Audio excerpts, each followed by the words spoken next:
Hər kəsə salam. DİM 20 variant sınaq imtahanından 9-cu sualın izahına baxaq. Demək, məhlulları tam neytrallaşma reaksiyasına daxil olan maddələr verilib. Reaksiyaya daxil olur orta fosfat turşusu və metal OH, amma OH-ın sayını bilmirik, N verilib.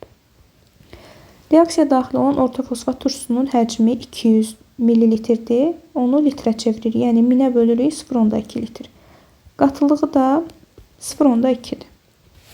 Metal hidroksidin həcmi verilib 400 ml, litrə çeviririk 0,4. Qatılığı da 0,3. Onda biz buradan maddə miqdarlarını S vurgu və düsturuna əsasən tapsaq. Bu 0,4. Bu isə 0,12 edir. Yəni əmsallar 0,4, 0,12-dir. İxtisar eləsək, burada qalacaq 1, burada da qalacaq 3.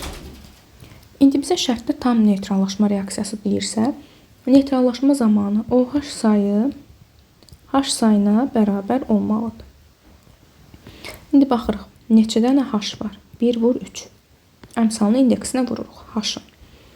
3 dənə H var, OH. Əmsalını OH sayına vururam.